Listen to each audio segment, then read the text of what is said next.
All right, on this episode of I Had to Say It, this is going to be the first of what's going to be inevitably several. This is going to be the political one, I guess. We're coming up on the real hardcore time of leading up to an election in the United States, and it's time to talk about it. It needs to be addressed. The system is broken. We need to do something about it. Realistically, right now in America, a lot of people have a mindset of, well, it's A or B, it's this or that, it's red or blue. If you stop and think about it, if you look at any of the mainstream sources of information, be it television, your social media feeds, anything you come across in this country today, 95% chance it's going to be red or blue. It's going to be Republican or Democrat. Realistically, this country was not founded on the ideas of a two-party system. It was never meant to be a two-party system. It was meant to be representative of the people. That's why we have things. If you look back in history, pick up a history book, crack one open. We had the Whigs, we had the Bull Moose Party, we have the Green Party, we have the Libertarian Party. There are options out there. It's not red or blue. The problem is that's what they keep telling us it is. And for some reason, we let them tell us that. And anybody that brings up a third party is, instantly dismissed, instantly considered crazy. It's, oh, well, I can't vote for them. They might as well. You're throwing your vote away. You're only throwing your vote away because everybody thinks voting for somebody that's not A or B is throwing your vote away. There's a whole lot of options out there. There's a whole lot of ideas and views and beliefs that are not being represented accurately or factually or at all. And the problem is people keep going out with a mindset of, well, you got two mindsets, really. You've got the ones that say, well, I don't really see what the point is because nothing's going to change.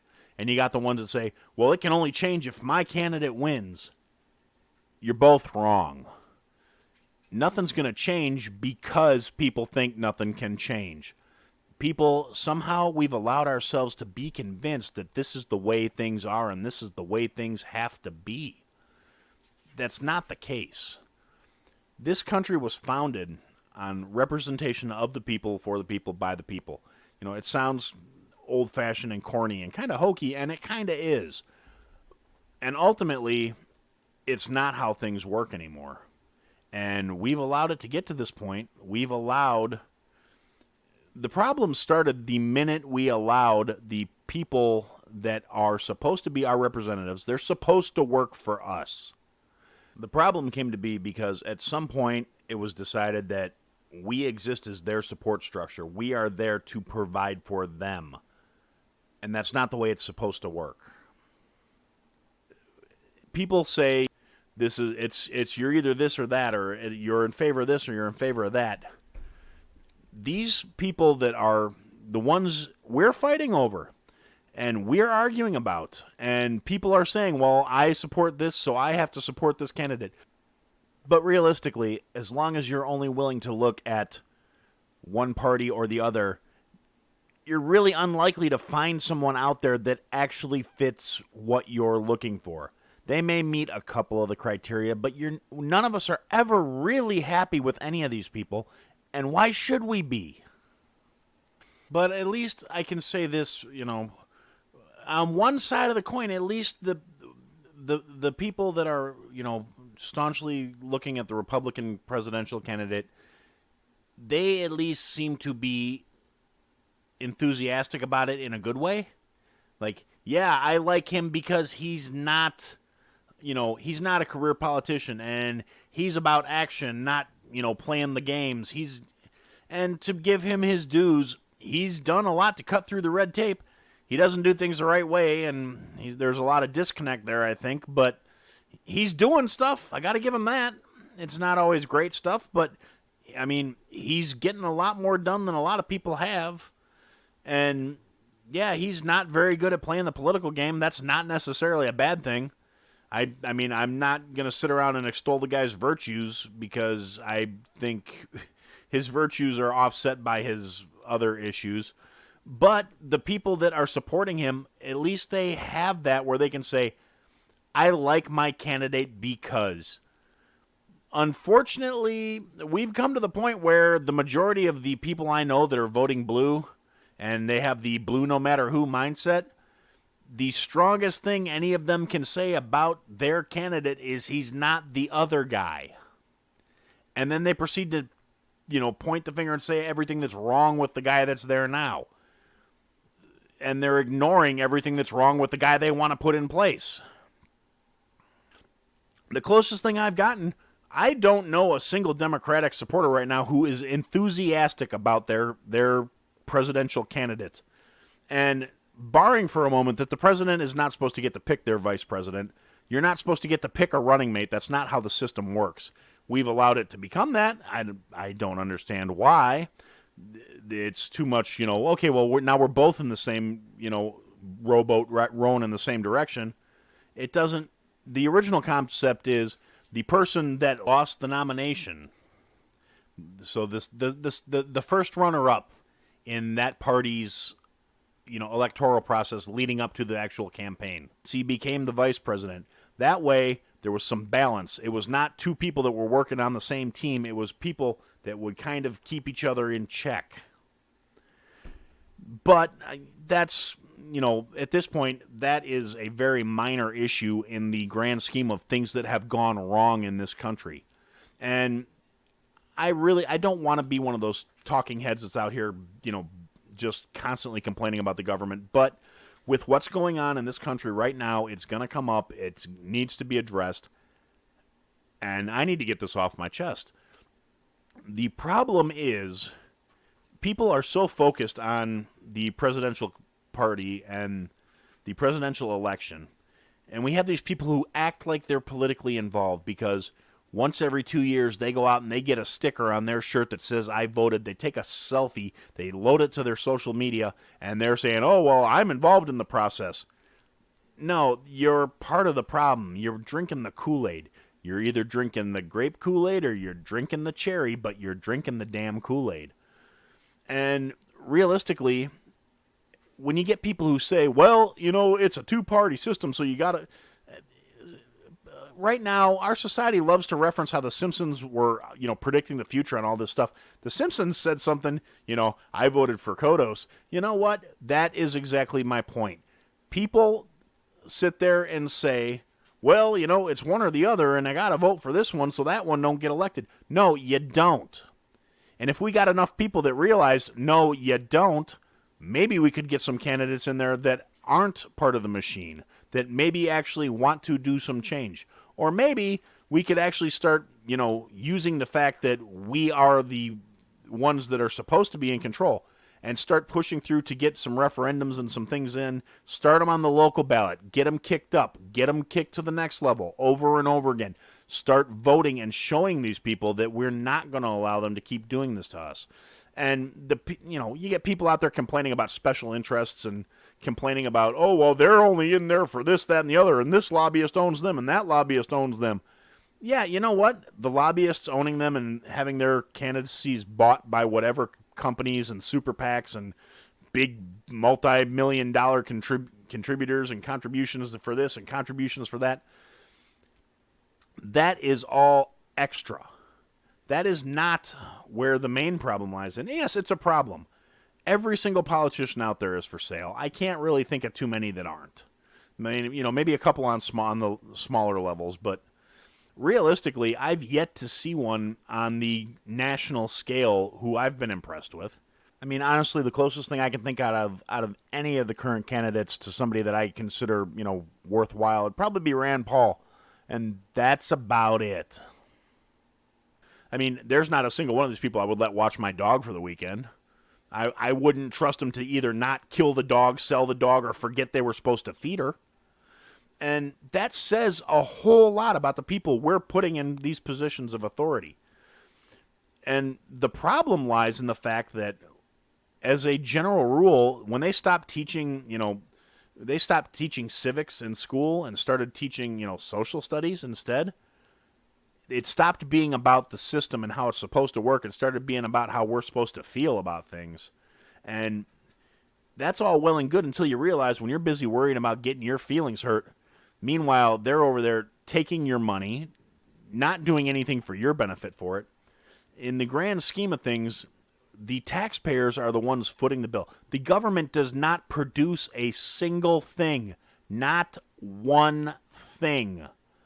Government agencies do not sell. They do not earn. They regulate, they control, and they take. It's not a symbiotic relationship. What they provide does not nearly balance out what they cost, with the possible exception of the military-industrial complex, because, let's face it, they spend lots of money on that stuff. Lots and lots of our money. Because, again, they don't earn. They redistribute. And when they're doing that, they make sure they get their grease out of every little piece.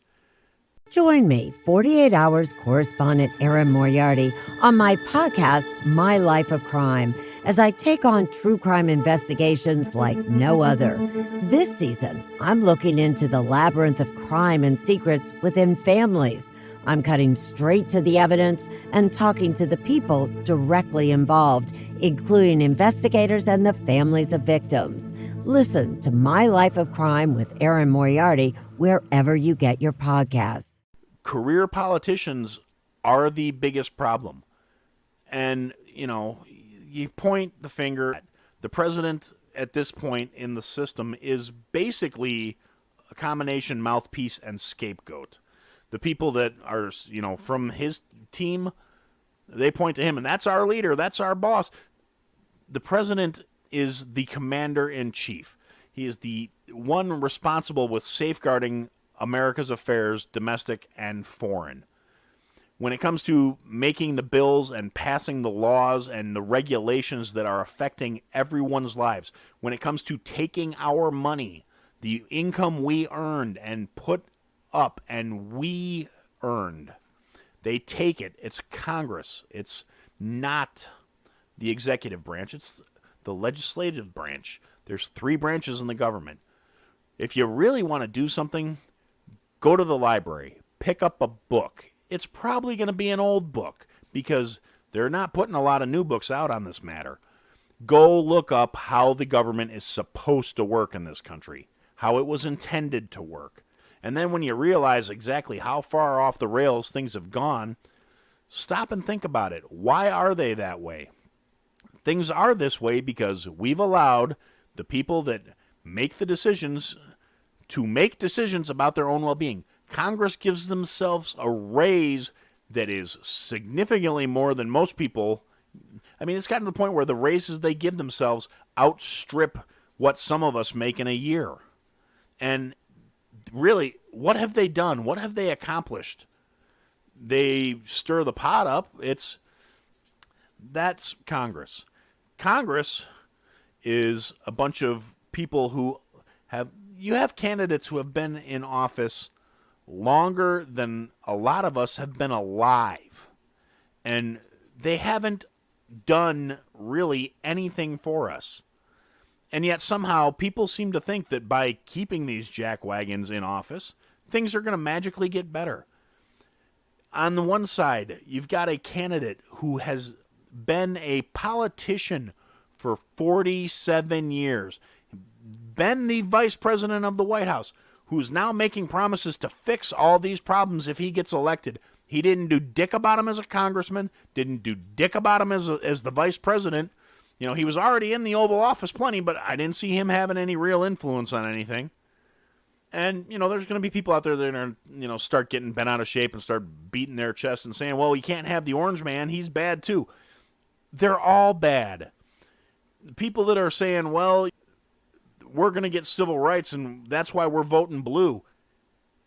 The most restrictive and just horribly unbalanced laws in place right now were written by the idiot you're going to vote for. And just going beyond my personal opinion of the guy, that I really don't see him having any motivation to do anyone any good. from a purely objective standpoint, based on every interview, every clip, and everything I've seen, the man is slipping. He is losing it. He is not at an age where people retain their cognitive function real well, and he is not fit to be the leader of the free world. Not that I'm saying the other guy is either. But, I mean, to be honest, I'll give him the fact that he's not a career politician. That was the whole thing that got him elected in the first place. I'm not one of these people. It's true. He's not. He's pompous. He's arrogant. He doesn't know what he's doing. He doesn't let that stop him. But, and he does a lot of things the wrong way, but he's doing something. And realistically, my personal choice at this moment, and, for what it's worth, look at the Libertarian Party candidate, Jo Jorgensen. She's a person who's young enough to still have healthy, functional years ahead of her, and she's well-educated and well-spoken. She has a doctorate. That was not just handed. It's not an honorary degree. She went out and earned it. And if you listen to the woman speak, she actually wants what a lot of people in this country want. She wants equality. She wants to make a change. And unfortunately, even if she got elected, which I think would be fantastic, it's not going to be enough. Because the president cannot make all these grand and sweeping changes. She can sign executive orders and pass statements, but as long as there is no congressional support, the change will not come. Congress has no incentive to do the things that they know we want, because it will, in the long run, cost them their power. It will cost them their control. Treating people the right way is not how they got where they are. Sowing division and discord is what keeps these people in power. We're guilty too. We sit back and we expect, we're all living in the definition of insanity. We are doing the same thing over and over again and expecting different results. The only way to get different results is for enough of us to do something different. And there is literally no reason why we shouldn't be able to do something different. In today's day and age, there is not one single reason why this should be allowed to continue. We have unprecedented levels of communication in this country at our disposal pretty much any time of the day. Instantaneous communication. This country was founded in a time where if you had to send a message to somebody to coordinate something, you sent a guy on a horse, or you tied a strip of paper to a bird. The founding fathers would have just died if they knew that we could pick up a phone, not even a little piece of plastic and glass. You don't even have to talk. You swipe your finger back and forth across the screen a few times. Some words show up. You hit send. Seconds later, that is in someone else's hand, conveying what you need to get into their knowledge base. And yet somehow we keep letting them tear us apart. We keep letting them divide us. We keep letting them convince us that their selfish interests are somehow what's best for us. Career politicians literally have no motivation to give a damn what happens to the people that elected them. Once they've been elected on a national level, once they are set for life, they will continue to suckle at the American teat until they are dead. Or, if they wind up in jail, but then we're still paying for them in a different manner. And I can say that living in Illinois, where it's become a national punchline that, hey, our governors go to jail. It happens. I mean, and here's the thing. Yes, the political machine in Illinois, for a long time, it was corrupt. And people would point to Chicago, and even back in the early 90s, they were making jokes on TV about vote early, vote often. It's Chicago. Here, take 2 ballots. But to be fair to all the corruption and all the backroom deals that were made under certain previously elected individuals, they got shit done and they got people taken care of in the town. And ultimately, that was supposed to be their job. Yeah, they took kickbacks for doing it. Yeah, they got bribes and there was corruption. But at the end of the day, things got done and the people got taken care of. Yeah, they took a kickback. They cut some tax, offered some tax breaks to get a business into the city that employed 1,000 people. It's a matter of balance, and the balance is completely gone. The politicians take the kickbacks. They take our money to make sure they are fed, they are taken care of, they are kept healthy, they are waited on, they have staff, they have protection, they have bodyguards. They want us disarmed. They want to maintain personal police forces to keep themselves safe. They want us to make sure they are treated better than we are. And for some reason, we're kicking along and going along with it. There's no reason to keep allowing this to go on. The political system here was devised with the intention of you got elected, you did your bid, you did your service, and then you went back to whatever it was you were doing before you got elected. If you were a farmer, you did your time, you went back to your plantation, you went back to your tree farm, you went back to your maple syrup farm, whatever it was you were doing, you went back to it after your term in office was done. You didn't go run for re-election because you weren't there to have a good time. You weren't there to live off of other people's work. And maybe back then we had more ethics and we had more morals and we had more work, mindedness. They convinced us that by being at each other's throats and, focusing on the things we don't agree on, we overlook all the things that pretty much everyone will agree on if they stop and look at them. We would all like, the things we worked for to belong to us. We allowed them to say, we know what's best for you. You elect us to do this job and we'll take care of things, but you're going to take care of us forever. Being a politician should not be a career. Being a politician that's why we call them public servants. They're supposed to serve us, not the other way around.